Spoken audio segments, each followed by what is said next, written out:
Boa tarde a todos. Que a presença de Jesus continue nos abençoando, permeando o nosso trabalho de toda a tarde.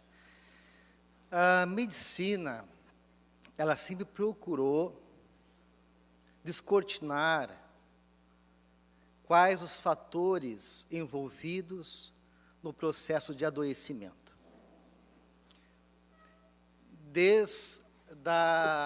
Do pensamento mágico que relacionava a doença como um castigo divino, a medicina vem avançando, procurando estabelecer critérios de análise, de reflexão, que nos possibilite uma visão que englobe todos os fatores predisponentes para o adoecimento. E quando a medicina identificou o vírus e a bactéria através da microscopia, se pensava que as doenças estavam vinculadas a um agente etiológico. Até hoje, nós médicos somos condicionados a buscar um agente etiológico, algo de fora que provoque a doença. Isso ficou muito presente na formação do médico. Só que com o passar do tempo, percebeu-se que esse fator etiológico, um agente microbiano, uma bactéria, um vírus, não explicava todas as doenças. Mas a medicina começou a se voltar para o entendimento de uma doença baseada numa origem material.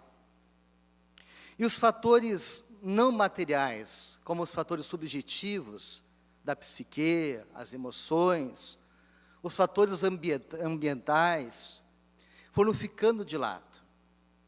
E cada vez mais se buscou um entendimento de que algo material pudesse ser o agente causador das doenças.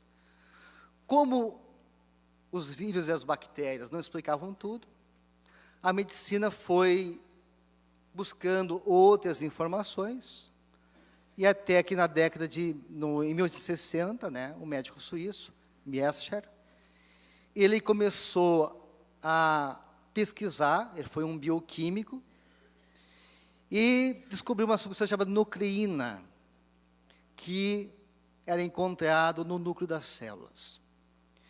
E começou, então, a medicina a avançar no campo da genética, Com o passar do tempo, alguns cientistas conseguiram, então, isso foi um marco na época, foi divulgado em todos os principais jornais do mundo inteiro, que se tinha descoberto o DNA, a molécula da vida. Descortinava para a medicina, então, uma nova frente de entendimento. Nesse DNA, nessa estrutura molecular, estava guardado todos os segredos da genética. Era ainda para nós médicos uma caixinha obscura, mas nós já estamos começando a abri-la, a descortinar o que ela nos reservava. E essa pesquisa foi avançando, se começou a estudar a importância, até chegarmos no conceito de genoma, que é o conjunto de genes de uma espécie, e através desse genoma, nós podemos entender e compreender todo o processo de reprodução, da herança genética, de toda a variação dos aspectos relacionados à descendência de uma estrutura filogenética e ontogenética. Isso na medicina, então, descortinou uma nova possibilidade. Quem sabe não está aí, já que os agentes etiológicos, microbianos, não explicam todas as doenças, não estaria aí, então, a explicação para as patologias humanas? E passou a medicina a dar muita importância à genética, o que se chamou de determinismo genético. Era tão forte esse pensamento dentro da área médica, que a genética teria condições de resolver todas as problemáticas humanas, e que ela detinha todos os fatores vinculados às doenças, que se dizia até que o comportamento era dado pela genética. Existia até dentro da medicina genética do comportamento, que até o comportamento tinha um componente genético fundamental. Então, a genética, ela era uma coisa muito forte e determinante na área médica. E ai de quem dissesse ao contrário.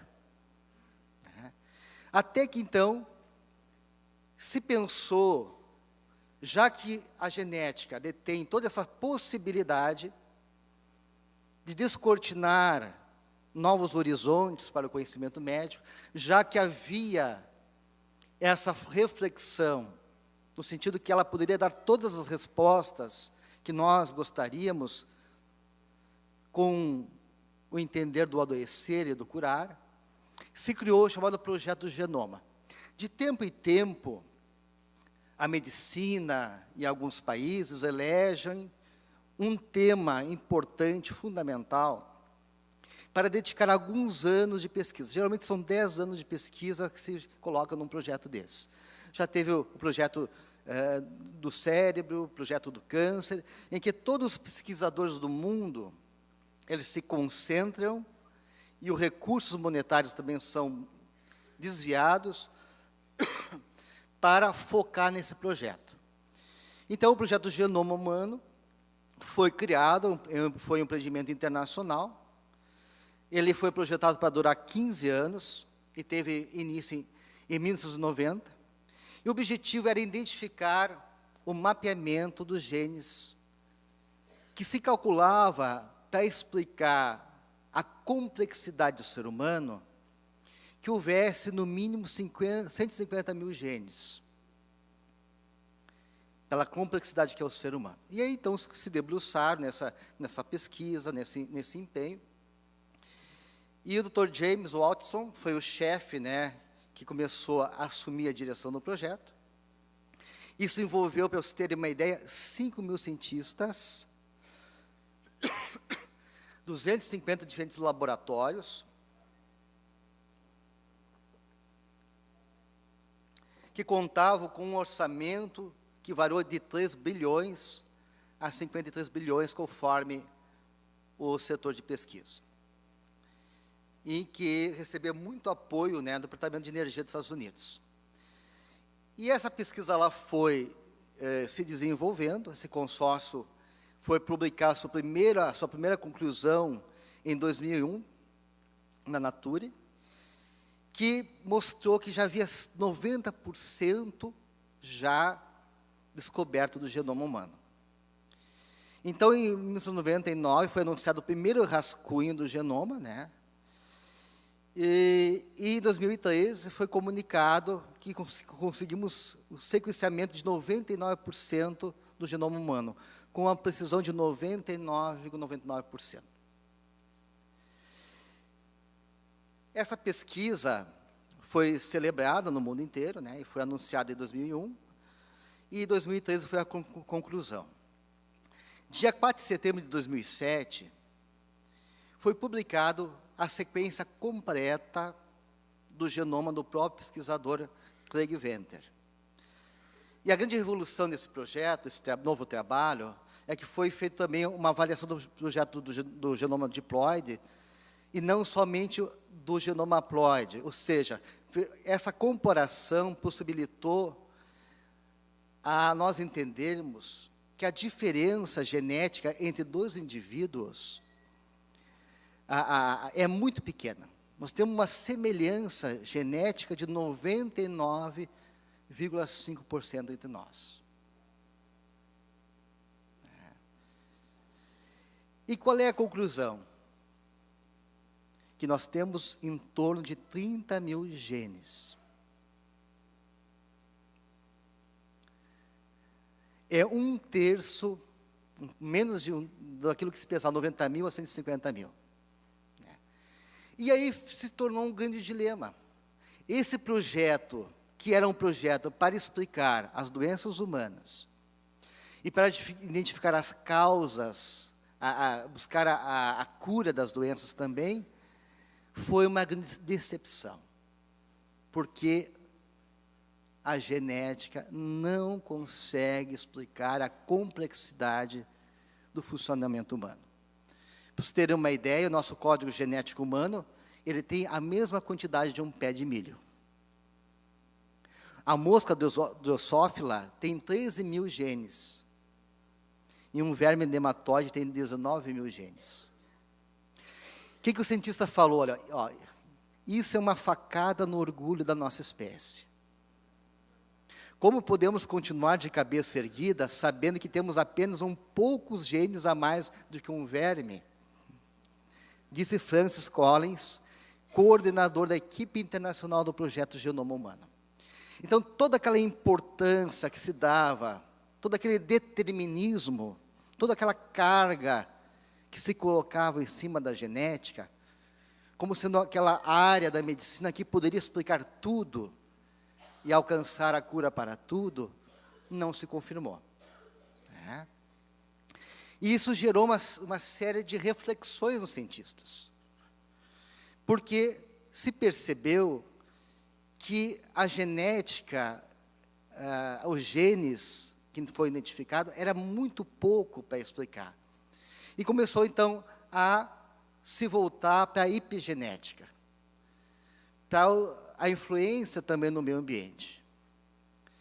E, além da questão dos genes, a genética ela não consegue explicar a questão topográfica 3D do ser humano. O gene ele tem uma informação, mas o que leva uma célula a migrar em direção à cabeça? O que leva o coração a se arredondar e ficar uma cavidade dentro do coração? O que faz uma força centrípeta ou centrífuga gerar uma conformação anatômica? Isso não é da genética.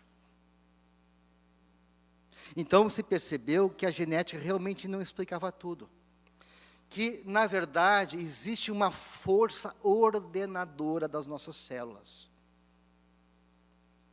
Todo o processo embriológico, como é que o bebê vai se formando, ali eu estou vendo o desenvolvimento de um embrião, que começa com apenas um zigoto, união de duas células, que vão se multiplicando, formando a mórula, e assim por diante. Como é que aquelas duas pequenas células que se uniram conseguem criar uma complexidade enorme, que é o corpo humano? E a genética realmente não conseguiu explicar isso. E então os biólogos, cientistas, começaram a perceber que atrás do fenômeno embriológico existe uma força ordenadora, o que o Robert Sheldrake chamou de campo morfogenético. Existe um campo ordenador não material, mas que orienta e sustenta o desenvolvimento embriogênico. Mas nós perguntamos, se existe um campo morfogenético que orienta a formação do embrião, quem é que cria o campo? Da onde vem o campo? O campo já é uma ação como consequência de algo. E esse entendimento que Sheldrake nos traz do campo genético não é uma coisa nova. Aqueles cientistas mais detalhistas, mais reflexivos, já identificavam que a genética não poderia explicar muito. Um dos maiores fisiologistas que nós conhecemos na área médica, toda a fisiologia teve o desenvolvimento graças ao trabalho de Claude Bernard. Ele chamava essa força ordenadora de ideia diretriz. Ele já percebia que havia algo mais do que um simples fator material. Hans Rich chamava de inteléquia. O nosso Fernando Guimarães Andrade aqui chamou de modelo organizador biológico. Harold Burr, que era professor de anatomia nos Estados Unidos, chamavam de campos eletrodinâmicos. Spearman chamava de campo embriônico, e assim por diante. Então, vários cientistas já visualizava algo não material que estava na base da formação do corpo humano. O que nós, espíritas, chamamos essa estrutura organizadora, orientadora da formação do corpo humano, do processo embriogênico, de perispírito. Esse corpo espiritual que vai fazer essa interface, essa ligação entre o espírito e o corpo, sendo responsável por inúmeras funções, sendo a matriz espiritual do corpo físico, aquele que vai orientar toda a formação e vai determinar, aí sim, quais são os genes, quais são as informações genéticas que devem ser desencadeadas ou não no nosso processo de desenvolvimento orgânico. Então, nós sabemos que a genética é uma predisposição. Nós temos na genética aquilo que a gente chama de que é congênito, né? E aquilo que das doenças não congênitas. Congênita é aquela que tu já nasce com ela. É uma malformação congênita. A criança já nasceu com aquela malformação no coração, ou a criança que tem anencefalia, aquela malformação no encéfalo. Então, eles chamam de doença congênita, ela aparece no nascimento.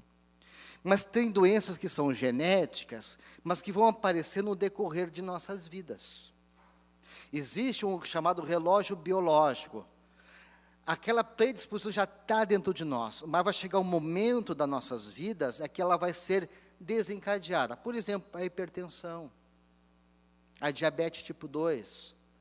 São doenças genéticas, mas que vão aparecer no longo das nossas vidas.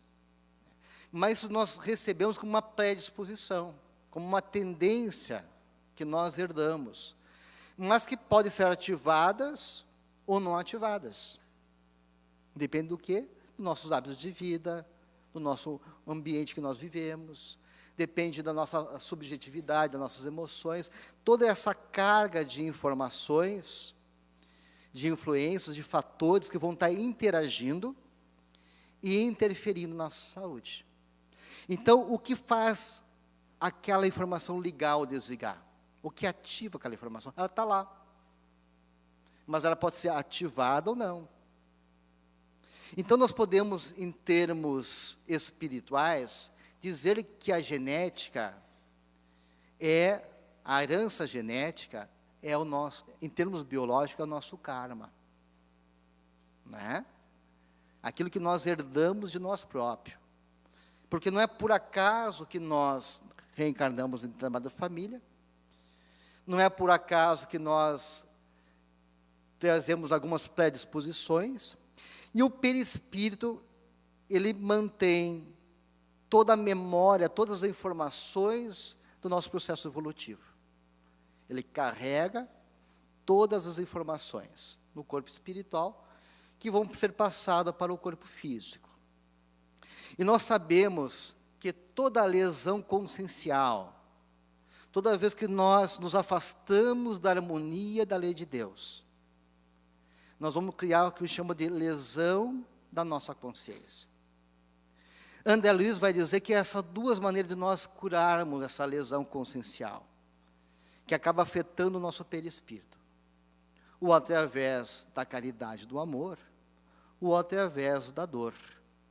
Então, essa lesão consciencial, ela está registrada no nosso corpo espiritual. E quando começa o processo reencarnatório, essas informações são passadas para o nosso corpo humano. Né?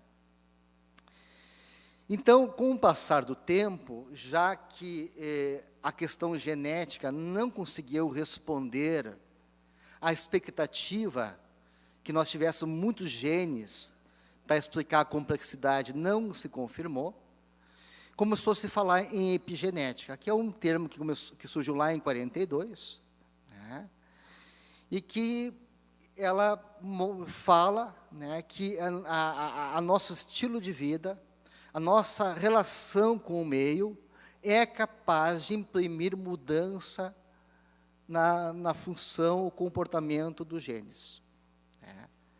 Então, mostrando que não só a genética que nós herdamos, mas a vida de relação, ela é fundamental para nós entendermos hoje em dia a genética moderna. Aí, esse termo que já existia em 42, voltou com muita força, né, na atualidade, para transcender essa ideia de não só apenas os fatores materiais envolvidos, mas tem fatores que transcendem os fatores materiais.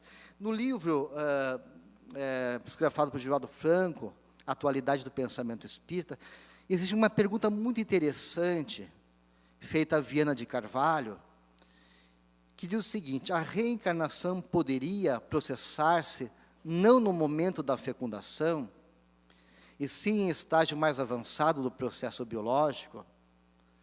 E Viana de Carvalho respondeu: no atual estágio de evolução da criatura humana e do planeta terrestre, a reencarnação tem início no momento da fecundação. Isso vem referendar o que o livro dos Espíritos já falava. Quando começa o processo reencarnatório, eles falam na concepção. Que tem muita gente defendendo que a reencarnação só começa com a nidação, com a implantação, né, no útero. Não é verdade. Então, já na união dos gametas, do espermatozoide e do óvulo, já começa o processo reencarnatório. A partir de cujo instante o perispírito começa a imprimir nos genes e cromossomos os equipamentos de que necessita o espírito para a evolução. Nos estágios mais avançados do processo biológico, já estariam definidos programas orgânicos, o que dificultaria a perfeita identificação do ser espiritual com os instrumentos que lhe irão servir de sustentação. Então, não fica dúvida que durante o processo reencarnatório, no desenvolvimento embriológico, o perispírito está ali imprimindo nas células todas essas informações e as necessidades kármicas que precisamos superar na presente encarnação. E continua: o perispírito seria o fator fundamental no processo da gênese corporal.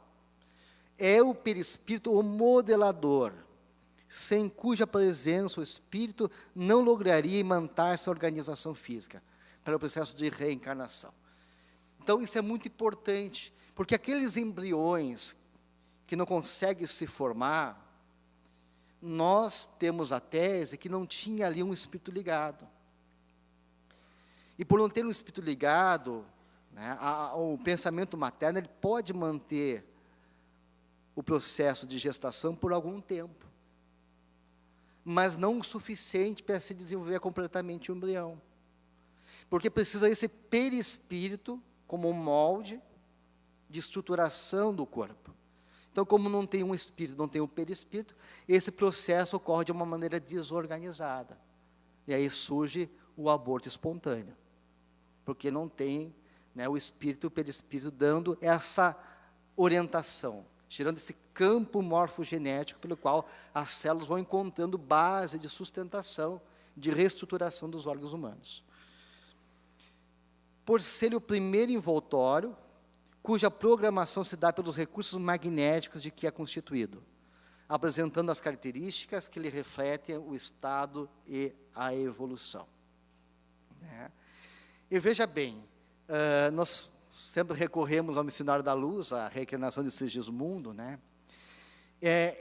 Então, é o campo magnético, né, que o perispírito vai expandir, e o campo magnético também dos pais, né, que vão gerar esse processo de criação, de escolha do espermatozoide do óvulo para constituir aquele corpo necessário àquela encarnação.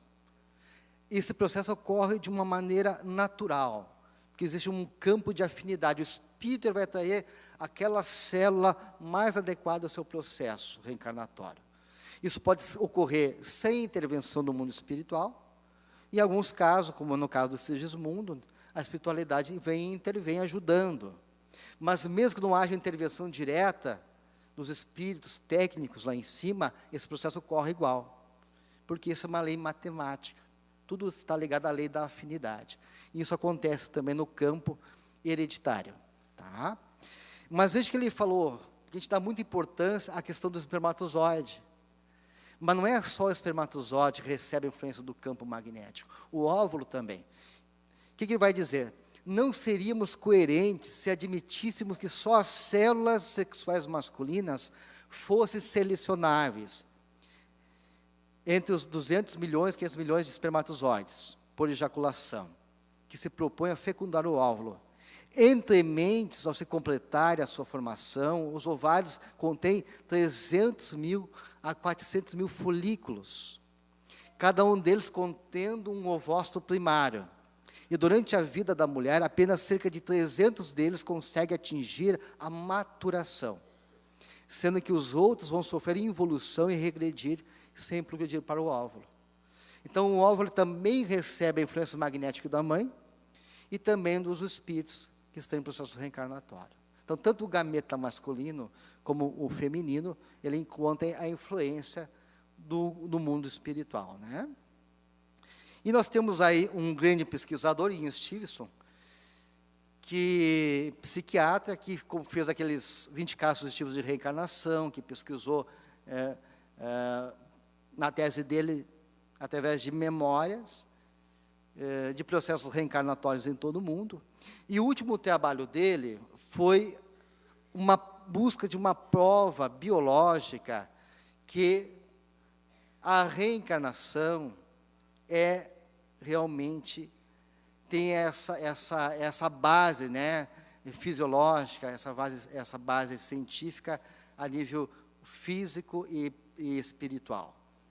Então, ele foi desenvolvendo e chegou no último trabalho dele, Reencarnação em Biologia, uma contribuição à etiologia da marca de nascença e defeito de nascença.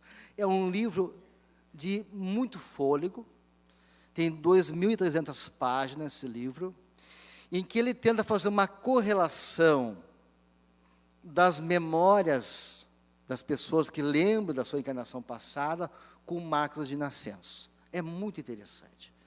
Ele faz todo um estudo, né, dos antepassados que já faleceram, confrontando com as histórias que ele coleta, dessas pessoas que recordam as vidas passadas, e confrontando as informações que ele recebe com essa reencarnação, com essa vida passada.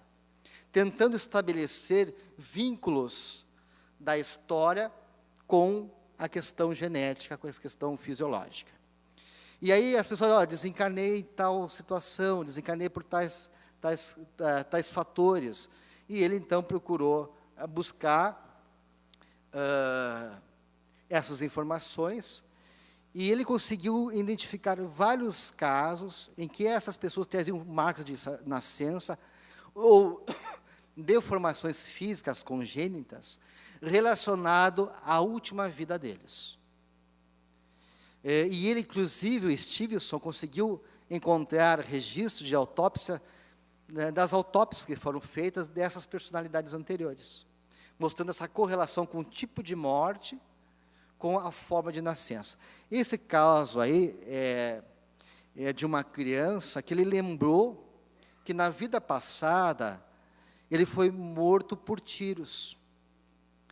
E trouxe, assim, detalhes muito impressionantes que o Stevenson pôde reconstituir através desse registro, e ele buscou essa personalidade anterior, e através da autópsia dessa personalidade de vidas passadas, ele identificou os locais onde essa pessoa recebeu o tiro, que está aquelas marcas ali no peito, na região torácica. E tu vê, ele são as mesmas marcas de nascença, os locais de marca de nascença que ele trazia. Como se fosse, né, um registro do perispírito ainda desse passado recente. Então,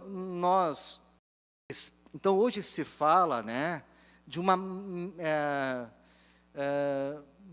um metasistema, que a genética depende de um metasistema, de um recurso anterior à genética, que consegue orientar, explicar e conduzir o processo reencarnatório, o processo embriogênico.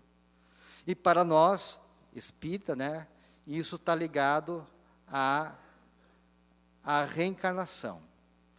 Então, recordando lá o Livro dos Espíritos, a questão 93, o espírito propriamente dito tem alguma cobertura, ou está, como pretende alguns, envolvido numa substância qualquer.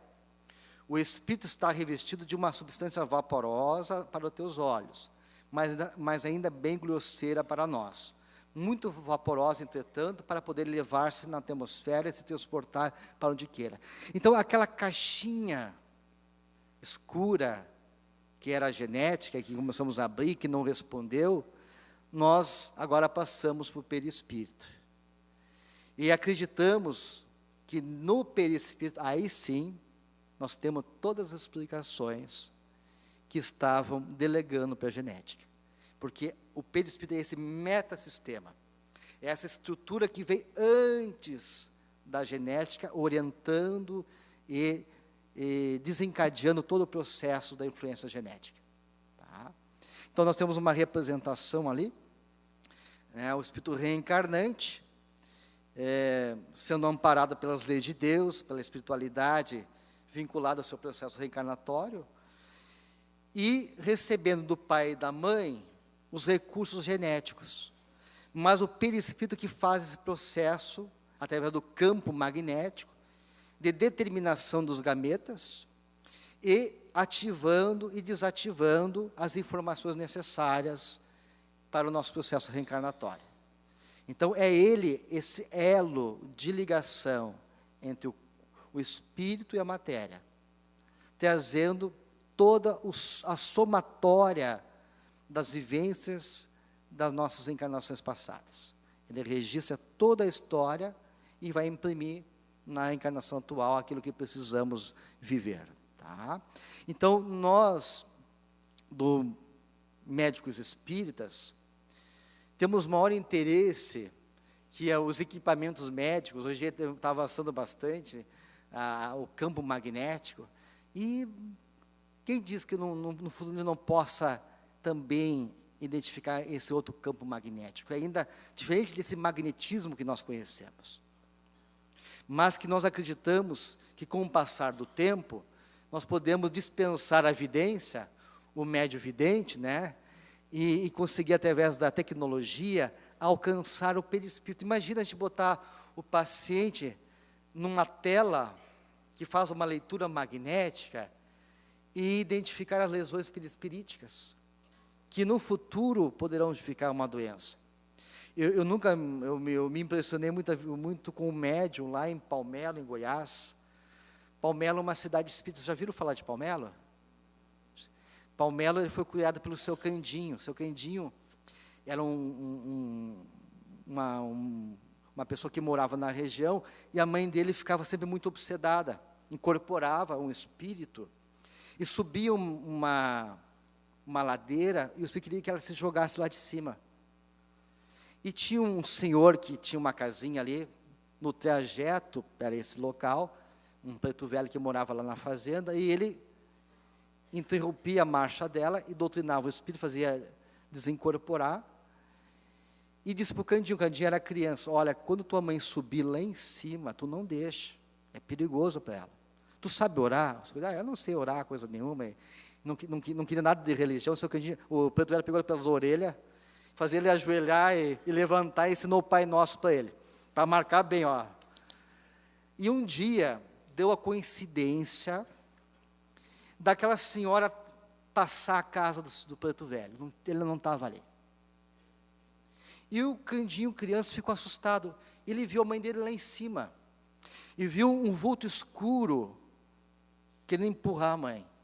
Ele lembrou da orientação, e aí estendeu a mão, começou a rezar com tanta fé, e viu aquele vulto escuro, aos pouquinhos se diminuindo, e desapareceu. Foi a primeira cura dele, a cura da mãe dele. Ele se tornou um grande médium de cura. Ele era tão famoso lá naquela região, as pessoas iam de cavalo buscá-lo, o auxílio dele, só de chegar perto da residência já ficavam curados. E ele recebeu daí uma incumbência: olha, tu vai criar uma cidade chamada Palmelo, que chama Palmas da Vitória. E aí a espiritualidade orientou aonde ele devia comprar as terras para começar a cidade, E quando os engenheiros foram lá começar a construir as primeiras edificações, as bússolas ficavam assim, ó. Aí chamaram os geólogos e tem pedras magnéticas lá embaixo. Então é um campo magnético, então as pessoas vão lá para buscar cura. E quando eu estive lá em Palmelo, conhecendo Palmelo, o seu Candinho já é desencarnado, eu conheci um senhor que era frei na Itália. E ele começou a enxergar os espíritos. Ele é sacerdote, padre, e começou a pregar na igreja coisas espirituais. Os superiores chamaram ele, olha, não pode. Isso tu não pode fazer. Aí ele recebeu uma comunicação, ele recebeu uma mensagem. A tua missão não é aqui na Itália, é no Brasil. E ele largou tudo e veio para o Brasil. Só que ele não falava português direito, estava um pouquinho obsedado, se perturbou, foi para São Paulo e virou um morador de rua. E naquela época, ele foi tratado como doente mental. E quando tinha doente mental, o que faziam com ele? Mandava para o hospital psiquiátrico fazer lobotomia. Aí ele estava incomodando ali o bairro, o pessoal se sentia incomodado por ele, ele foi preso. Aí o delegado falou assim para os funcionários, vou mandar esse cara lá para o hospital, lá fazer lobotomia. Ele ouviu, ficou desesperado, começou a rezar. E aí a espiritualidade falou, olha, nós vamos te salvar dessa vez, mas tu tem que procurar Palmelo, lá tu vai ser curado. Aí o delegado disse, olha, eu fiquei com pena de você, vou te soltar, mas não fica aqui na minha região, não vem me incomodar aqui. Vai para outro local de São Paulo. E ele, que São Paulo? Eu quero fugir daqui. Daí ele foi pedir carona na estrada e parou um caminhoneiro. Onde tu quer ir? Eu quero ir em qualquer lugar, eu quero sair de São Paulo. Aí o caminhoneiro deu carona para ele e na conversa ficou sabendo que o caminhoneiro ia passar por Palmelo. E lá ele chegou, foi curado pelo seu Candinho. Não sei se ele continua vivo ainda, ele é orientador espiritual da Casa Espírita lá. E ele tinha uma técnica, agora eu vou chegar onde eu quero chegar, uma técnica chamada de radiografia espiritual. Ele botava a pessoa de pé, com os médios aqui do lado, e ele fazia uma leitura do perispírito pela evidência. Fazia uma radiografia espiritual. Ele era receitista, dava receita. A minha avó Brandina, tomou muito remédio, que o tio Vilaudo levava ela lá para consultar com esse senhor. Né? Então, quem sabe no futuro, né, não podemos avançar na medicina e dispensar a evidência, o médico, conseguir identificar, através da nossa tecnologia, né, elementos necessários para nós chegarmos no perispírito, e aí sim a medicina avançar na busca da etiologia das doenças, na busca da compreensão também das curas, e fazer essa vinculação entre a mente, o espírito e a matéria. E para encerrar, pessoal, queria só falar para vocês, você falou tanto em projeto aqui, né? Eu queria trazer mais um projeto. O dinheiro pode muito, né? Ou para coisas não muito boas, mas quando também bem direcionada, ela pode ajudar muito. E existe o Instituto do professor Joaquim Amorim Neto.